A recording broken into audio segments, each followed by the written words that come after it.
here with Gurshan Bansal.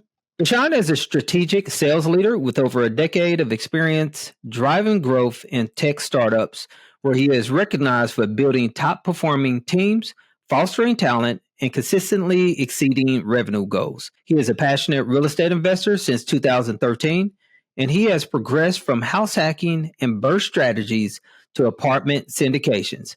Without further ado, welcome to the show, Gurshan. Hey, thanks, Eric. Happy to be here and talk to your audience about real estate investing and my journey. Absolutely. And we're thrilled to have you. You've accomplished a lot. It sounds like you got your start back in 2013.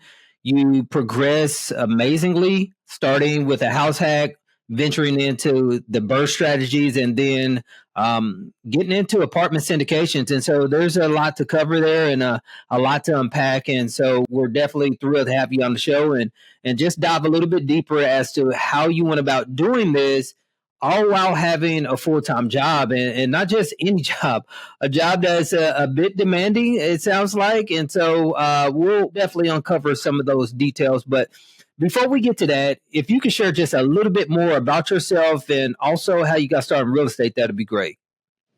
Yeah, thank you. Appreciate that introduction. I've been in tech sales for the last decade or so, primarily in sales leadership. I've worked with startups exclusively, helping build sales teams and going to market with products that are exciting for other businesses to purchase. And so throughout this course of time, I realized that I was helping a lot of CEOs, founders, VPs kind of build these organizations, build these companies. But about 5 years through my career, I was kind of like, man, like, what am I really doing for myself? And so at this point in my life, I had moved to Atlanta. That's where I began my professional career. Prior to Atlanta, I lived in Memphis, Tennessee, which is my hometown. And I remember that I had this house in Memphis that I first purchased in 2013, and I basically bought it working at a restaurant. It was about $1,200 for the mortgage at that time. I had two roommates that paid about $1,000 worth of the roommate, and I lived for a pretty good amount. And so I started thinking about how could I kind of get deeper into real estate? What else is there out there for me? And while I was at work one day, I saw an ad for a seminar that popped up. And it happened to be in the same building. And I went to this seminar like a week later, and it was a complete sales pitch on like real estate investing and, give us $30,000 and we'll show you the path. And I was immediately hooked. I didn't have the $30,000, but that's when I decided to lock in and start to educate myself and try to understand like how I could cut out a piece of this pie for myself. Yeah, and sometimes those seminars, they can be meant for bad, but also they tend to trigger some interest and some intrigue within you to generate the path to start going towards real estate. And it sounds like that's exactly what took place for you or with you.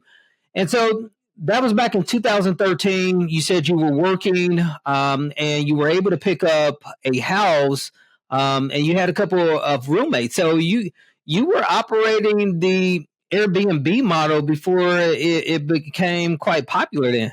Yeah, something like that. I think at that point in time, I didn't really know what I was doing. I wasn't really even like an investor or would call myself an investor. 2013, I was just a couple of years out of college. I thought I was going to be in Memphis my whole life, so I wanted to like buy a house. But after realizing the job market where I had grown up wasn't really anything that excited me, I decided to move to Atlanta, and it took me 5 years before I started to realize that, real estate could be a good opportunity. And so I'm really, really thankful for that particular seminar. Although I didn't, invest into the full package, it definitely sparked my interest. And, we should always approach things like that with curiosity and focus on what we can learn from those types of things. Yeah, that's great.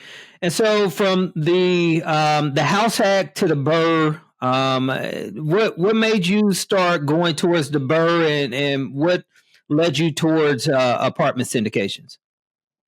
Yeah, so now it's about 2018. I attend this seminar, and I realized I don't really know anything about real estate. So it took me about, like, honestly, I would say 12 months of just kind of doing my homework, reading about real estate, understanding the different ways that people get into real estate, understanding the ways that make the most sense for me. And so, honestly, it was closer to 12 to 18 months that I took. There was a period there where I was just kind of stuck in analysis paralysis, just examining deals, seeing how to make them work. But ultimately, I was really influenced by the BRRRR method, which is buying a house, rehabbing it, renting it out, then refinancing, and then repeating that model. So, what I did was I started networking pretty heavily, looking for wholesalers who could find access to houses for really cheap. I had about 75, 80K saved up in my bank account after 5 years of working in tech sales. And then 3 months before COVID hit, I closed on my first BRRRR deal through a wholesaler that I met through networking. So the networking really paid off. I bought a house in Memphis for $55,000. I believe the wholesaler paid 45 for it, so he made a 10K spread.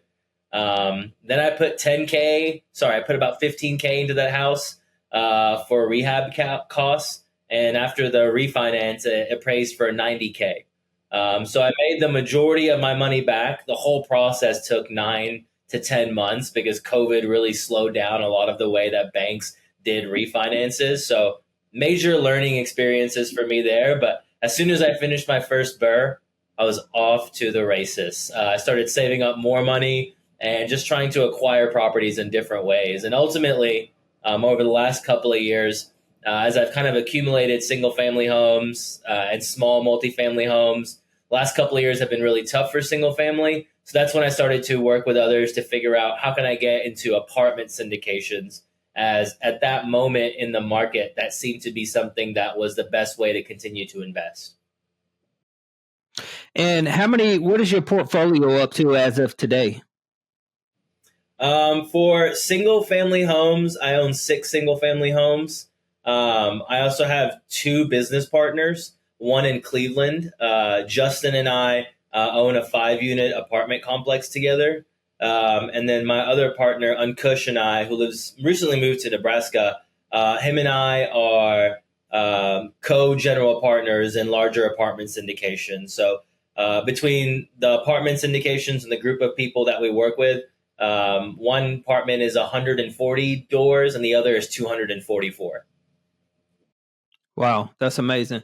And it's really impressive that you've been able to accumulate such a portfolio, starting off from a house hack and getting into the BRRRR strategy. And now you've evolved into the apartment syndication model. And it sounds like you're somewhere into a couple of hundred units here. That's really impressive to take action and get out, network, get educated along the way, and make some waves.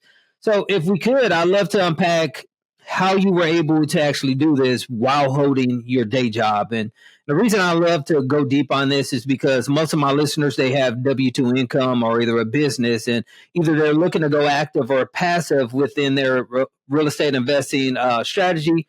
And so I'm always just trying to provide them value and see how other people have successfully built their portfolios while working a day job as well. And so, what would you say has been the biggest contributor to you being able to build a business while working? What's the strategies that you've used that have got you the most traction so far? That's a great question. And, before like I directly answer that question, I got to say that like there's no way I've done this alone. A lot of this is about people that you meet and networking. There are so many people that have played a major part in making this happen. My property manager in Memphis does a great job with managing my 2 properties that are Section 8. I wouldn't be able to do that if it wasn't for her. My business partners were a couple of steps ahead of me when I met them, and I leached onto them just to learn as much as I could. And we've connected really well, and now have become business partners. I met my wholesaler through networking on Bigger Pockets forums. And to this day, I still go to events to find people who can, add value to my portfolio just by having communication and talking with them. So a lot of the times when I speak to new investors, I don't tell them to reinvent the wheel. I say there's probably someone who has done this before, and that someone has probably had someone help them before, and they're probably ready to pay it forward. So the first thing I want to do is like give a lot of shout outs to all the people that have helped me along the way. As it relates to my particular journey, man, it's been a whirlwind. No month or no week or no year has really been the same. I think when I first started, real estate investing or realizing this was an opportunity for me, I spent almost like 10 hours a week just reading, podcasts, networking. It took up most of my nights, Monday through Fridays, even on the weekends. I was just doing anything I can to find a way to generate more income for myself. Today, it's more like 3 or 4 hours a week, but the problems are different than I had in the past. Throughout the course of the last couple of years, I've created several playbooks and checklists for myself. So that way I don't forget all the things that I've learned, to make it really easy for me to like kind of go back and put myself in those earlier years in that state of mind. But to make all this happen is a really simple concept that I think everyone knows, but the execution of it is harder. For me, what really worked was just like time management.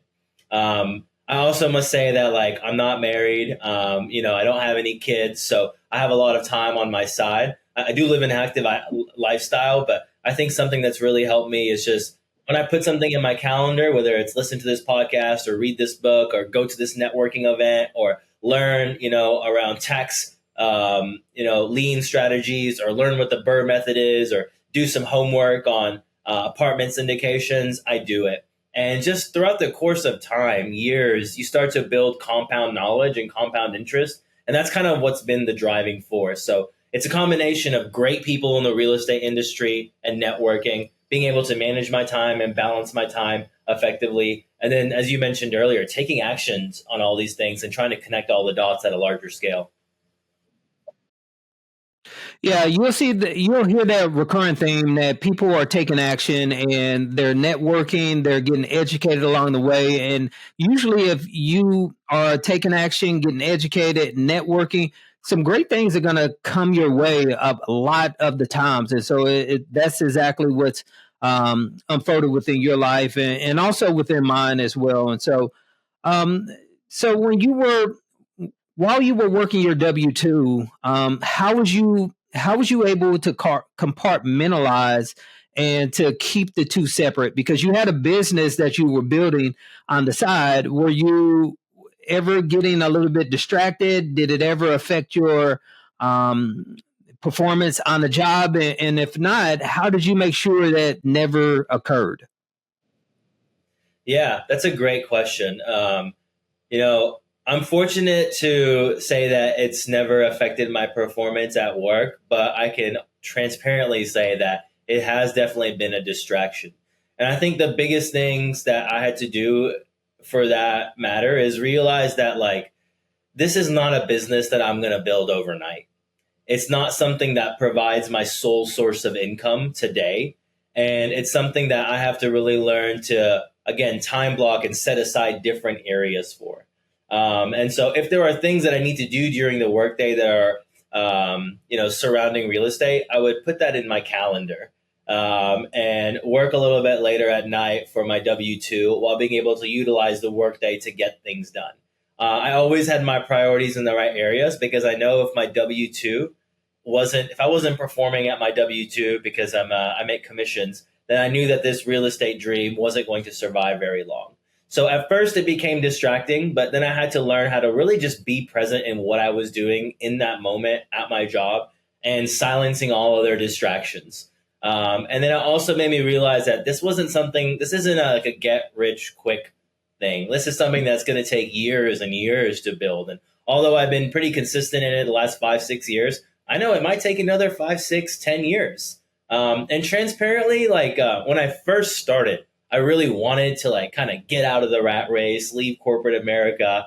But as I've gotten older and more mature, I've realized, man, I'm in my mid 30s. I still have a lot of great working years left ahead of me. The W-2 income is great. It takes care of my like health insurance. I'm making great money. And like, while I'm here, why not use this time to take these, earnings and invest them into real estate?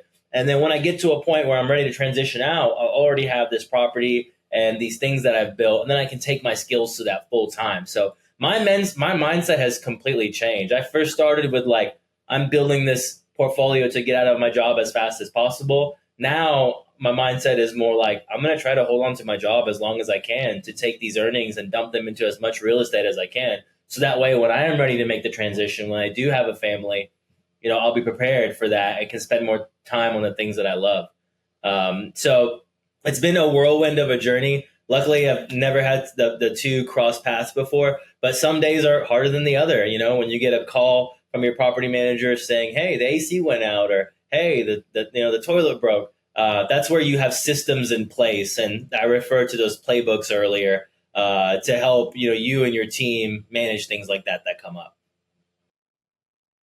Yeah, I love the honesty in that, because when you have W-2 income, you're not able to go full time. You're not able to have 12 hours in the day or 16 hours within a day that you could contribute or throw at your real estate investing business. You're going to have to compartmentalize some things and keep things separate so that you can continue to perform your W-2 or operate your business at an extremely high level, or else it can impact you. And while real estate is amazing, if you're not positioned to go full time into real estate, then you have to keep it on the side and make sure that what it is that you're doing to garner the majority of your income is not going to be impacted along the way. So I love how you mentioned that you were locked in 100% on your day job during the day, and while working, and then you would go and get involved in your real estate business when opportunities presented itself. So that's absolutely amazing.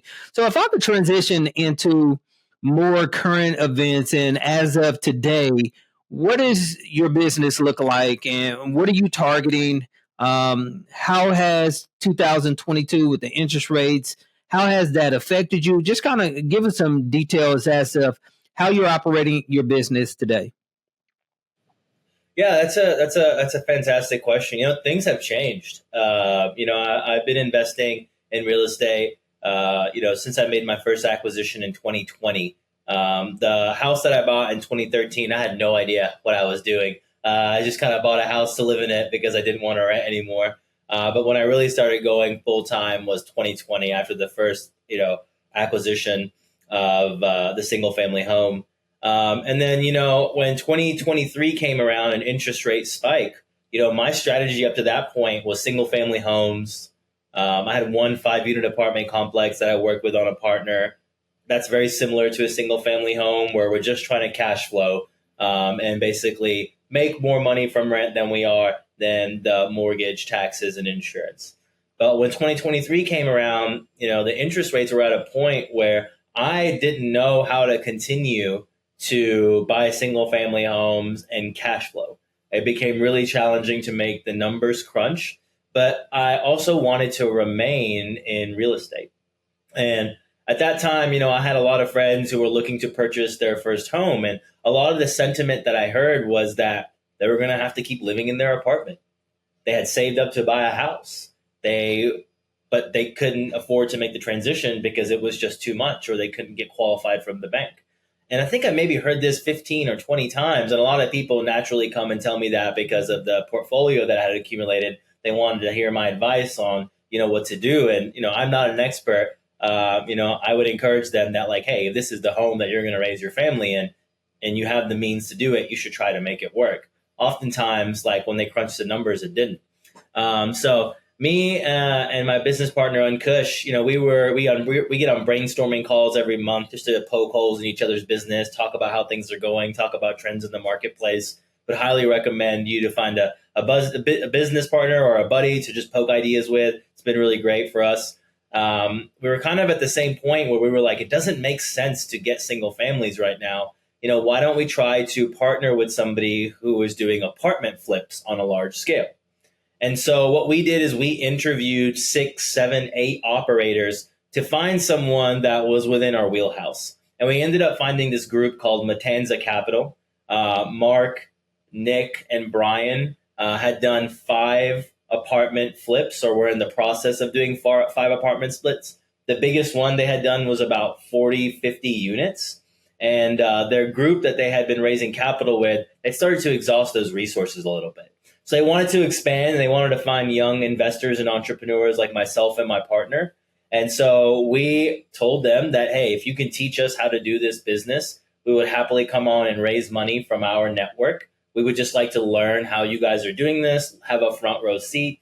We'll even take less money. But even them being the stand-up guys that they are, they worked with us. They are teaching us how to do this right now. And since then, we've closed 2 big apartment syndications with them. One's 140 units. The other's 244 units. And we've had a front row seat to seeing how this works. And all of our investors that we've raised money from, we send them newsletters regularly. We're happy to report that we're delivering, projected returns 30% over what we promised them. And that just goes to show you like how great Matanza Capital has been at the operational rhythm. That's not where our strengths are. We're learning from them. Our job in that process was just to raise money, learn how this works, and get a front row seat. So in October of 2023, we closed our first apartment syndication deal. And then of December of last year, 2024, we closed our second. So we've got a little bit of money tied up into those, but that's what we've been doing over the last couple of years. And that's how we adjusted while the market was kind of changing.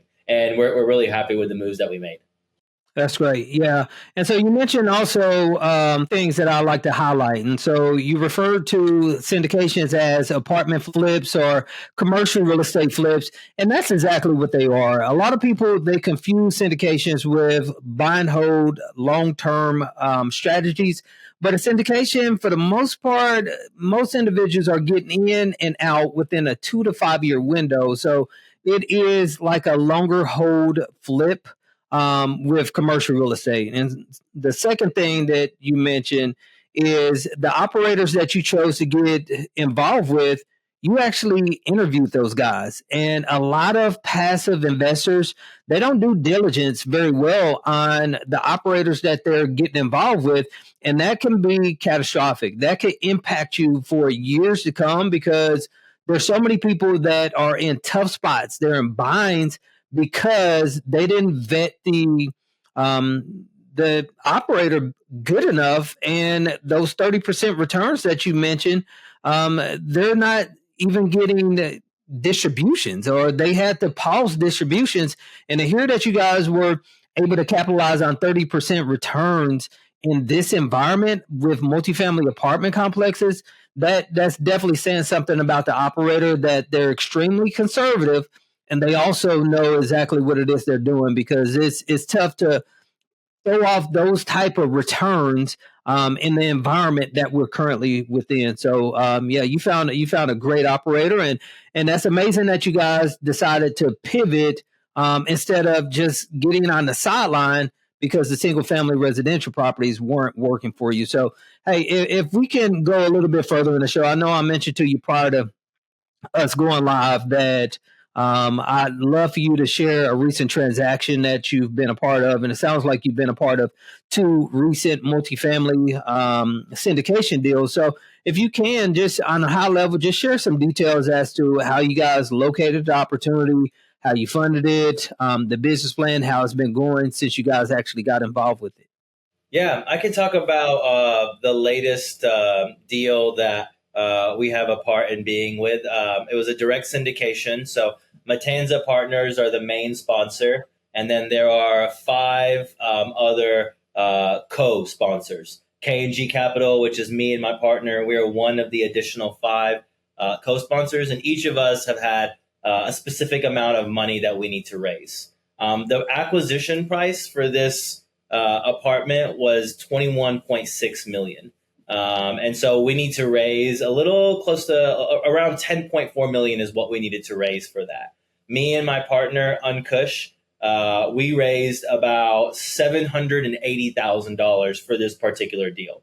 So it just goes to show you that even though we don't have a ton of experience, and even though we have full-time jobs, he's a physician. that's working, long hours in the hospital, we still find a way to make this work, and like be involved and learn from like people who have done it before, which goes back to me earlier saying like, don't reinvent the wheel, find someone who's done it before and learn from them. So what we did was we leaned on our network, which is friends, colleagues, family members, and we raised this capital. And then we put our money also into this deal. And so what we promised investors is, if they invested 50,000 with us, we would deliver 90,000 back to them on a 3-year hold. Meanwhile, delivering quarterly distributions on the way, with the majority of the investment to be repaid back on the exit. And so we're proud to say that for Spencer Creek, like I mentioned earlier, we're beating our projections by 30%. So while we promised 90,000, things as of today are looking to be much better. We don't want to get too excited. Things change, month over month, quarter over quarter. But that's why we really believe in the operators at Matanza. So the business plan is really straightforward. We acquired this property from a lady who had owned it. Her husband had recently passed, and so she was actually sitting on a couple of assets. She actually was sitting on the first 140 unit apartment that we purchased from her in the past. So we purchased that in October. And the reason why she decided to sell this one to us, although there was a lot of interest, was because how we had taken this asset, how we had taken the first asset and kind of used it to like revive the community. So what we did is we took a B level asset and turning it into closer an A level asset. And simply what we're doing is very simple cosmetic costs, a little bit of paint, upgrading appliance, making the community more lively and more child friendly, upgrading the common areas, and increasing rents to accommodate the market rate and to the level of how the repairs are going.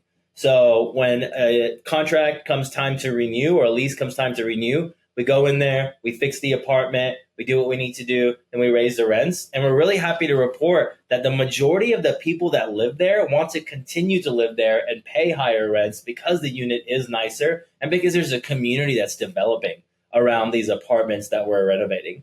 So it's very much like you had mentioned before, like, a home flip, except it just takes a little bit longer. You're dealing with a lot more people, and there's a proper organization happening or proper operation happening to ensure that we're taking care of people well. And then that allows us to, provide returns to the investors that invested with us. Me and my partner, what we really do is just make sure we manage our vendors, pay the bills on time, and we have a front row seat to watching all this happen. Okay, and what's the estimated hold period on this asset? The estimated hold period is 3 years.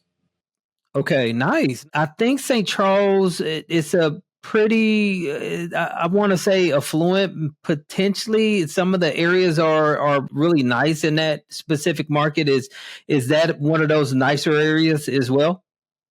Yeah, I would say it's a B class property. I think what we've seen over the last couple of years is builders have been building apartments in like major cities, like your Austin, Texas's, your Atlanta, Georgia's, your Miami, Florida's, but communities like St. Charles don't get the benefit of getting brand new apartments being put up every other year or so. And so like there are operators who are good at finding markets. Like St. Charles has a lot of Boeing is there. It's one of like a lot of young people go there. The cost of living to live there is fairly affordable. So there's a lot of businesses, a lot of good educational institutions there, and a lot of young people are moving there just due to economic reasons. And so people need a place to live. And so we recognize that these apartments are in nice areas. They just needed a little bit of love. They haven't been rehabbed in a long time. The rents haven't increases. And so when you go in there with a group that has great intentions to kind of lift up the market, these are the kind of results that you can get. And so you mentioned that you guys interviewed about 5 different operators. What sold you on this specific group over the rest of those? That's a great question. First and foremost, the transparency. Everyone will tell you that they are a conservative underwriter, but not many people will show you how they underwrite their deals. And so Matanza was really open at showing us offering memorandums, brochures from previous deals, where meticulously line by line they had kind of accounted for all the types of expenses that could happen, things that we had never even thought about, like when it relates to how much paper it costs to run a copy machine in an office. And so they were really meticulous about all the expenses and all the items that could impact, really knowledgeable about how to take money and put it into like high yield accounts. So while we raise money, it's making money to help offset different expenses. And they had just really given us the full showdown of everything they wanted to do. And there wasn't a lot of pressure for us to work with them. They made it feel like, it was our opportunity to join them. And that was a little bit different from the other operators who kind of had this mentality of like, you just kind of got to trust us, or look at some of the deals on our website. They weren't really willing to, open up to us. And a lot of them even wanted to charge us to work with them. Matanza wasn't like that. They were just really upfront. Honestly, we got really lucky by finding these guys, and we've just been working with them ever since then. And if you're someone who's wanting to get into the apartment syndication game and like learn from people who have done it before you, would definitely recommend doing that before venturing it on your own. Make sure you interview your operators, because there's no shortage of operators out there that are looking for investors who can help them raise money. Very true. And so one last question pertaining to this deal here. And so you guys were able to raise 780,000 with no track record. What was the selling point, and how did you guys pitch your group, those that know you and like you and trust you? Yeah, I said no a lot for the first 5 years of my investment journey. Once I started making small purchases in my hometown of Memphis, and then started graduating to the Atlanta market where the houses cost a little bit more, a lot of my friends caught wind of what I was doing because I had a couple of Airbnbs. I would promote it on Facebook. My friends would come to Atlanta. I would have them stay at the Airbnbs. So a lot of people kind of knew what I was doing, and they had come to me and said, "Hey, Gurshan, I have $20,000 I'd like to invest. Could I give it to you?" Or, "Hey, I have $10,000 I could invest. Could I give it to you?" And I always said no, because I didn't know what to do with that money. And I wasn't yet at a point where I felt really confident in taking that and be able to deliver a lot of returns. And so when it came time to work with Matanza, I finally had a venue where I could help my friends and the people who had supported me through various times out in my life. I finally had a way to kind of give back. And so what we did is we leaned on, what I would have to do is lean on a lot of my single family investments and say, "Hey, here's what I bought this for. Here's how much I'm cash flowing for. Here's the idea that we're trying to do." It's basically what I've done in the past times 144 or 244 units, and with a lot more help. And then luckily, Matanza was such a great partner that they would hop on the phone and talk to our friends and our family and these investors. We would host webinars to help explain and educate to those people what we're trying to do, while we're the main point of contact and the main liaison. And another great thing about Matanza and why we like working with them is they have never once tried to poach any of our investors as their own. They've been really stand-up gentlemen. And so, we have only wanted to continue to work with them. And when 2026 comes around, we're going to have some more opportunities on the horizon. But selling ourselves, you would think that it's hard, but we felt really confident about what we were doing. And we had a lot of data from other investments, our own and that of Matanza's, that we could show as data. And because they underwrite so conservatively, we were able to really push those onto our prospective investors. And now, we get to report every quarter and let them know that, what we told them was not true. In fact, it's doing much better than we thought it was. And that gives us a lot of confidence to continue to go in there and find new people to raise money for. Yeah. Well, congrats on this asset. It sounds like it's performing extremely well. And for an asset to be hitting and producing a 30% return on investment in this environment, that's saying something. And that's a testament to the operators. They truly do underwrite conservatively, because right now, interest rates being the way they are and sellers not adjusting pricing, it's making it a bit of a challenge, but for you guys to be achieving these type of returns is remarkable, and it's also like you guys have connected with a great group of guys. And I also love, I just want to touch on this briefly before we transition to the next part of the show, that you said that they're not attempting to poach your investors, and that's a huge piece. The trust piece in real estate investing, when you start getting introduced to other people and partnering on deals, that's going to be a huge part of any investment, being able to trust one another, and to be able to have a person that's that far and that well established, having integrity. You definitely have something that's great. I know personally I've got a similar circumstance or a similar situation in which I have a much larger partner, and they're far more advanced than me, but my well-being and my interest is protected, and those guys have integrity. So it's great that you've located some really good guys within the real estate investing business. So, hey, Gurshan, great job on that, and thanks for sharing that transaction. We're going to transition into what I like to call our Moonlight Coaching Round, and typically what we do is ask our guests a few questions. If you can hold your response to 1 to 2 minutes per question, that'd be great. The first question I have for you is, what do you think every new real estate investor should know before investing in real estate syndications?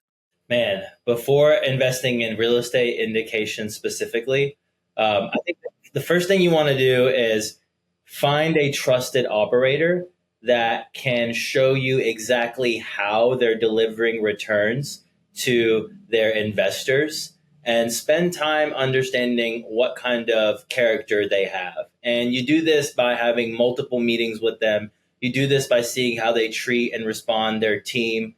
At the end of the day, when you're in real estate, you're in the people business. It's about providing housing and taking care of people.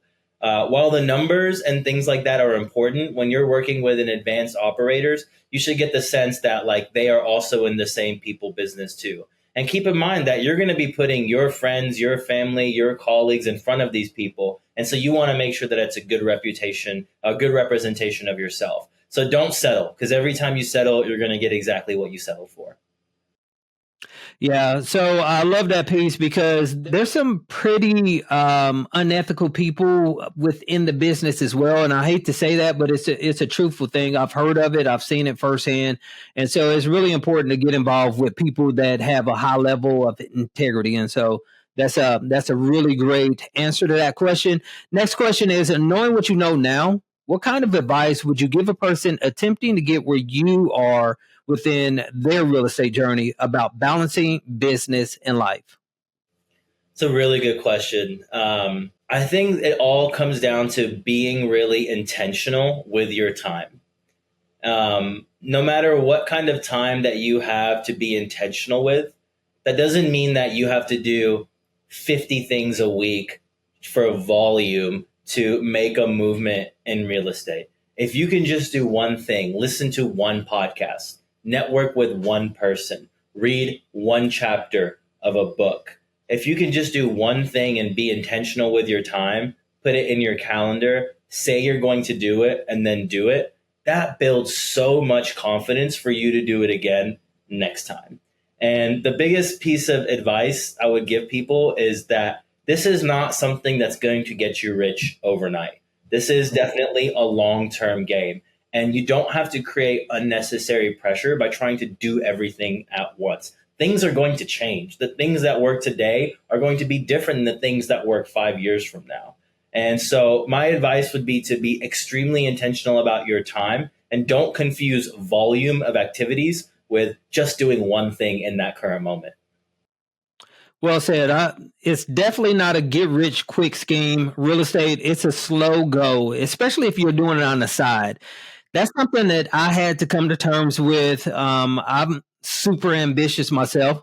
So sometimes I could get a little frustrated that things aren't moving as fast as I would like them to move.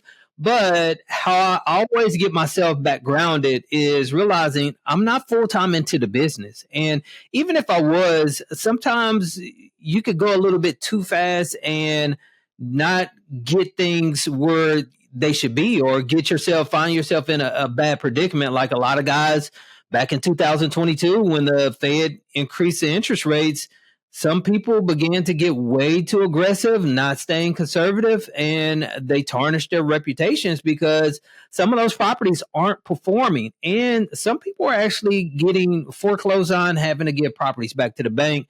And that's never a winning formula when you're in a people business, as you said earlier, with real estate. So I think that's a great suggestion. If a person had minimal amounts of time, no money or experience, but they wanted to start and scale a real estate portfolio like yours, what would you recommend for them to do? Man, another great question. The one piece of advice that I would give to them is lean on the real estate community. You don't have to do this alone. And there is a community of investors that exist that are ready to pay it forward, help you out. What you can do for yourself is just set goals, to talk to people and be intentional about it, and it will come back full circle. We all have something to offer one another. If you don't have the money or the means or the time, learn from other people and see what they have done, because there's probably someone like you that was just in your shoes that had to figure out how to get started themselves. Yeah, that's beautiful. Yeah, and there's always some people looking to help. I mentioned some of the unethical people within real estate. It is chalked full of individuals that's looking to help and looking to pass on helpful information. And so you just got to get yourself in the right rooms and get connected with some really good people within the real estate industry. So that's great.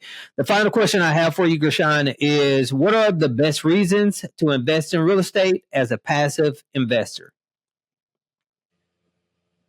I think these reasons kind of depend on who you are and like what you're looking for. For me, what I want to do is I always think that when we work, we're trading our time for money and energy. So the reason why I invest in real estate is so down the road, once I'm older and I have a family, and like if Lord willing, I'm able to have children, like I would want to be able to save that time and hang out with them and build a family.